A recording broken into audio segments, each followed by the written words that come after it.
Lucas Grayson was known for his charm and wit, qualities that had once captivated his wife, Emily. Their marriage seemed like a fairy tale, a perfect match that everyone admired. But the arrival of Emily's elderly father, Henry, into their home set off a chain of events that would end in unspeakable horror. Henry was a frail but spirited man, loved by his daughter and cherished by those who knew him.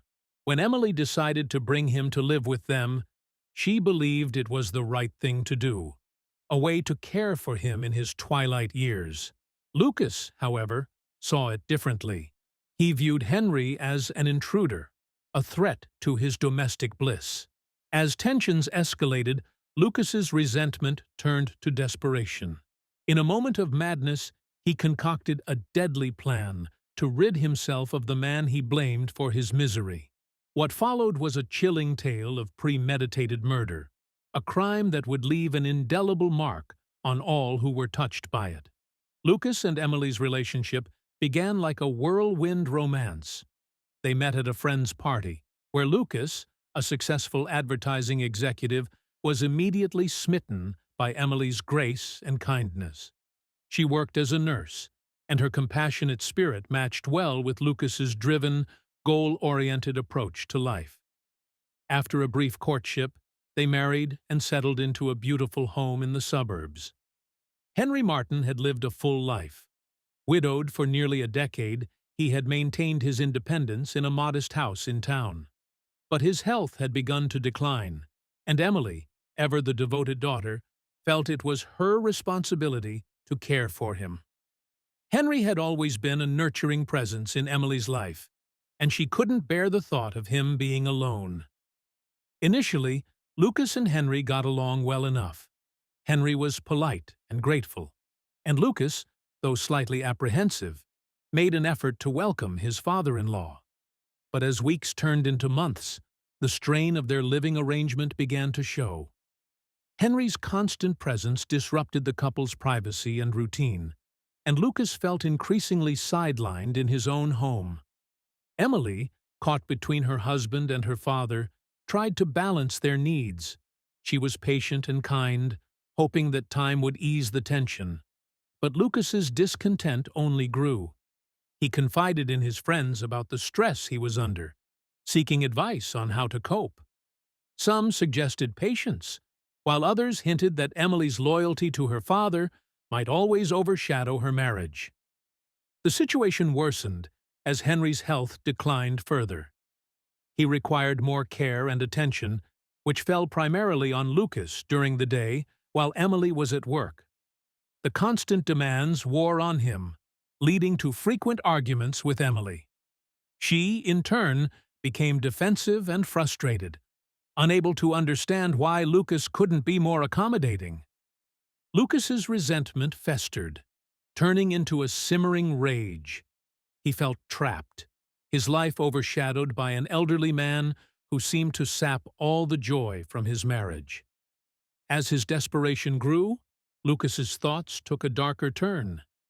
He began to entertain the idea of a life without Henry, envisioning the return of his once idyllic marriage. It was in these moments of bitterness and despair that the seeds of his deadly plan were sown. Emily's decision to bring Henry into their home was not made lightly. She had seen her father's health decline and knew he needed more support than she could provide from a distance. After long discussions with Lucas, she convinced him that it was the best solution. Reluctantly, Lucas agreed, though he harbored reservations about the impact on their marriage. The day Henry moved in, Lucas and Emily prepared a guest room with care. Emily was excited to have her father close, and Lucas, though uneasy, wanted to support his wife's decision. Henry arrived with a few suitcases and a warm smile, grateful for his daughter's hospitality. In the beginning, the arrangement seemed manageable. Henry was polite and tried not to impose. He kept to his room most of the time, reading or watching TV, and joined the couple for meals and occasional outings. Emily was relieved to see her father settled and safe.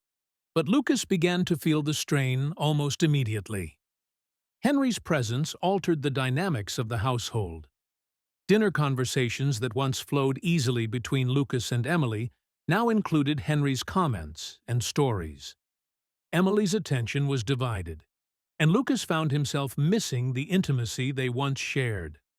The subtle shifts in their relationship gnawed at him, creating an undercurrent of resentment.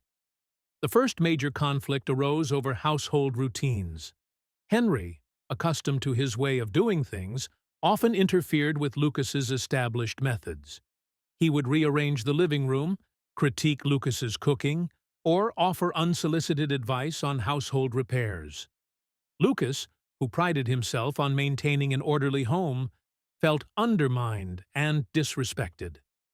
One evening, after a particularly tense dinner where Henry had criticized Lucas's choice of wine, the couple had a heated argument. Emily, exhausted from work and the constant tension, defended her father, insisting that Lucas was overreacting. Lucas, feeling betrayed and isolated, lashed out, accusing Emily of always taking her father's side. The arguments became more frequent. Emily, torn between her love for her husband and her duty to her father, struggled to keep the peace. She tried to mediate, suggesting compromises and asking both men to be more understanding. But the underlying issues remained unresolved, and the atmosphere in the house grew increasingly toxic. Lucas's resentment deepened as he felt increasingly trapped in a situation he had never wanted. His friends noticed the change in his demeanor, and he confided in a few about the constant stress he was under. Some offered sympathy. Others advised him to stand his ground. But none could offer a solution that seemed viable. As the days turned into weeks, the initial harmony gave way to persistent tension that permeated every aspect of their lives. The once warm and inviting home became a battleground of unspoken grievances and simmering anger. Lucas's frustration reached a boiling point, and he began to fantasize about drastic measures to reclaim his life. Little did he know, those dark thoughts would soon manifest into a chilling reality. The tension in the Grayson household continued to rise, seeping into every corner of their lives. Henry, oblivious to the depth of Lucas's resentment, tried to maintain a semblance of normalcy. He believed that with time things would improve, but Lucas's patience was wearing thin, and his anger became harder to conceal. One morning, Lucas discovered that Henry had rearranged the living room again. What seemed like a minor inconvenience to Emily felt like a personal affront to Lucas. He stormed into the kitchen where Henry was sitting, his voice shaking with barely contained fury. "You can't just come in here and change everything. This is my house." Henry looked up, startled. "I was only trying to help, son. I didn't mean to upset you." "It's not help when it's done without asking. You're just making things harder." Lucas's voice rose, and Emily walked in just as the confrontation escalated. She quickly stepped between them. "Lucas, please calm down. He's just trying to help." Lucas shot her a look of pure frustration. "You always take his side, Emily. I'm the one who has to deal with this every day." Emily sighed, rubbing her temples. "This isn't about sides, Lucas. We're a family. We need to work together." Despite Emily's attempts to mediate, the rift between Lucas and Henry grew wider. Lucas started avoiding Henry as much as possible, retreating to his office to work late into the night. He found solace in his work, a temporary escape from the constant strain at home. But the escape was fleeting. Every time he left his office, he was reminded of Henry's presence. The small irritations accumulated, each one adding to the weight of his resentment. He began to dread coming home, the once safe haven now a source of continuous stress. Friends noticed the change in Lucas. He became more withdrawn, his usual vibrant personality overshadowed by a constant undercurrent of tension. During a night out with his close friend, Daniel, Lucas finally opened up about the depth of his frustration. "I don't know how much more of this I can take, Daniel. He's everywhere, all the time. It's like I'm living with a stranger in my own home." Daniel listened sympathetically. "Have you talked to Emily about how you feel?" Lucas let out a bitter laugh. "Talked? All we do is argue about him. She doesn't see how much it's affecting me. She just wants to keep the peace." Daniel reached out and patted Lucas's shoulder. "Maybe you need to take some time for yourself. Get away for a bit. Clear your head." Lucas nodded, but deep down, he knew that a temporary escape wouldn't solve his problems. The constant presence of Henry in his home felt like a prison sentence, one he couldn't escape from. His thoughts grew darker, and he began to entertain ideas he had once considered unthinkable. One night, as Lucas lay in bed staring at the ceiling, a thought crossed his mind that made him shudder. What if Henry wasn't here anymore? The idea lingered, gaining strength with each passing day. It was a forbidden thought, one that brought a sense of both horror and twisted relief. As the days turned into weeks, the seeds of a plan began to take root in Lucas's mind. He started researching methods to make someone ill, initially out of morbid curiosity, but the more he read, the more the idea of poisoning Henry seemed like a viable solution to his predicament. It would be quick, discreet, and, if done correctly, could appear as a natural death. Lucas's desperation clouded his judgment. He convinced himself that this was the only way to regain control of his life and salvage his marriage. The dark thoughts that had once seemed so alien now felt like a lifeline. Little did he know, this decision would lead him down a path of no return, with consequences far beyond his darkest imaginings. Lucas's desperation reached its peak as he found himself more isolated and overwhelmed by the day. The once loving and harmonious relationship with Emily now felt like a distant memory, replaced by constant arguments and mutual resentment. He began to see Henry not as an innocent elderly man, but as the embodiment of all his marital problems. Confiding in friends became a regular outlet for Lucas's frustration. During a particularly emotional conversation with Daniel, Lucas's true feelings came to the surface. "I can't do this anymore, Daniel. Every day is a battle. I feel like I'm losing myself." Daniel looked concerned. "You need to find a way to cope, Lucas. Maybe you should see a therapist or take some time away." Lucas shook his head. "Therapy won't change anything. The problem is Henry. As long as he's here, nothing will get better." Daniel hesitated, then spoke softly. "Have you thought about asking Emily to move him out? Maybe he could go to a care facility where he'd get the help he needs." Lucas's eyes darkened. Emily would never agree to that. She's too loyal. She'd see it as abandoning him. Daniel sighed. "I'm worried about you, Lucas. This isn't healthy. You need to do something before it's too late." Lucas nodded absently, but his mind was already elsewhere. He had considered every possible solution and always came back to the same conclusion. Henry had to go. The idea of poisoning his father-in-law, once a fleeting thought, now seemed like the only viable option. Lucas began to meticulously plan Henry's demise. He spent hours researching poisons, focusing on substances that would be difficult to detect. His background in advertising gave him an eye for detail, and he applied this skill to his dark new project. He discovered that certain plants, when ingested in small doses over time, could cause symptoms resembling a natural illness. With a plan in place, Lucas started the next phase, obtaining the poison. He chose aconite, a potent toxin found in monkshood plants. It was a risky choice, but one that could be easily masked in food. He ordered the seeds online, ensuring they were delivered to a friend's address to avoid suspicion. The seeds arrived a few days later, and Lucas carefully cultivated them in a hidden corner of the garden. He tended to them with a mixture of dread and determination, knowing that each day brought him closer to executing his plan. The process took weeks, during which the tension in the house continued to escalate. Henry's health, already fragile, began to show signs of further decline. He frequently complained of stomach pains and nausea, symptoms that Lucas dismissed with feigned concern. Emily, ever the devoted daughter, grew increasingly worried, suggesting doctor visits and tests to determine the cause. Lucas played his part well, expressing appropriate levels of worry and support.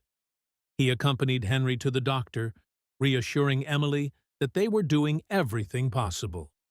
The doctors attributed Henry's symptoms to his age and existing health conditions, prescribing medications that did little to alleviate his suffering. Lucas continued to administer the poison, each dose carefully calculated to avoid immediate detection. He alternated the methods of delivery, sometimes mixing it into tea, other times blending it into stews or casseroles. Each meal brought Henry closer to the brink, his health steadily declining. Despite his outward calm, Lucas was racked with guilt and fear. The enormity of his actions weighed heavily on him, but he convinced himself that this was the only solution. He reminded himself of the life he would regain once Henry was gone, a life free from the constant strain and arguments. Emily's increasing concern for her father's health provided Lucas with the perfect cover. She arranged for multiple doctor visits, each one yielding no definitive answers. Lucas's meticulous research and careful administration of the poison ensured that Henry's symptoms matched those of a natural illness. The final dose was administered on a particularly stressful day. Emily had left for an extended business trip, leaving Lucas and Henry alone in the house. It was the perfect opportunity to deliver the fatal dose of aconite without immediate suspicion. The house felt unnaturally quiet, a silence that seemed to echo Lucas's racing thoughts. Lucas prepared Henry's favorite stew, a hearty beef and vegetable dish. He measured the aconite carefully, his hands steady despite the turmoil inside him. This was it. There was no turning back. The poison, now finely ground and nearly invisible, was mixed into the stew with methodical precision. As he carried the bowl to the dining table, Lucas forced a smile. "Dinner's ready, Henry. I made your favorite." Henry, looking frailer than ever, managed a weak smile. "Thank you, Lucas. You're so kind." Lucas felt a pang of guilt, but quickly suppressed it. He watched as Henry slowly ate the stew, each spoonful bringing him closer to the end. The meal progressed in heavy silence, broken only by the sound of Henry's labored breathing.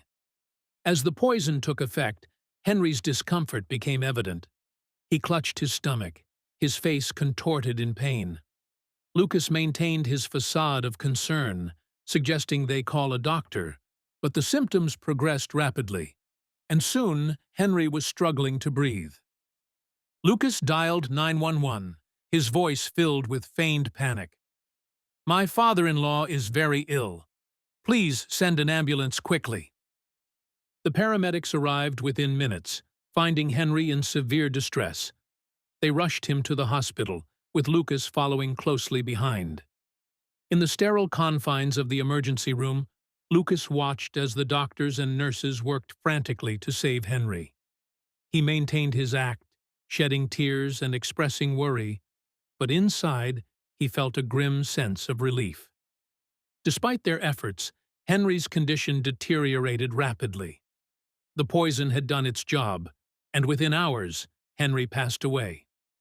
The official cause of death was listed as complications from his existing health issues, exacerbated by his age. The doctors saw no reason to suspect foul play, and Lucas's plan seemed to have succeeded perfectly. Emily was devastated when she received the news. She returned home immediately, shattered by the loss of her father. Lucas played the supportive husband, comforting her through her grief while hiding the dark truth. The funeral was a somber affair, with friends and family gathering to pay their respects. Lucas's performance was flawless, his sorrow appearing genuine to all who observed. But the guilt gnawed at him. Each time Emily spoke of her father's kindness and strength, Lucas felt a stab of remorse. He had taken an innocent life, driven by desperation and resentment. The relief he had expected was overshadowed by the weight of his actions. He had crossed a line, and there was no going back. In the weeks that followed, life slowly returned to a semblance of normalcy. Emily threw herself into her work, using it as a distraction from her grief. Lucas, meanwhile, tried to resume his usual routines, but the shadow of his crime loomed large. He found it difficult to concentrate on his advertising projects, his mind constantly replaying the events of that fateful day. His friends noticed the change in his demeanor, but Lucas attributed it to the stress of Henry's death and the strain on his marriage. He continued to put on a brave face, maintaining the facade of a grieving son-in-law, but inside, he was falling apart. One night, as he lay in bed beside Emily, the enormity of his actions hit him with full force. He had committed murder, taken a life to solve his problems, and now he had to live with the consequences. The thought was overwhelming, and Lucas found himself trembling with a mix of fear and regret. Emily, sensing his distress, reached out to comfort him, but deep down, Lucas knew that the truth could not remain hidden forever. The seeds of his crime were planted, and it was only a matter of time before they bore fruit.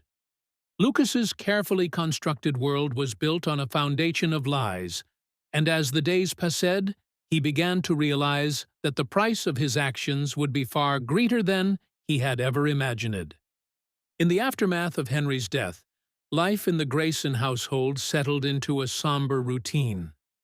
Emily's grief was palpable, and Lucas did his best to support her, all the while masking his own turmoil. He believed he had successfully concealed his crime, but the peace he longed for remained elusive. Little did he know, the real consequences of his actions were about to unfold. The initial investigation into Henry's death was routine. The doctors attributed his passing to natural causes, given his age and existing health conditions. However, a nurse who had been present during Henry's final hours noticed something odd. The rapid progression of his symptoms seemed unusual, even for someone of his age. The nurse, Emma Collins, mentioned her concerns to the attending physician, Dr. Alan Harris.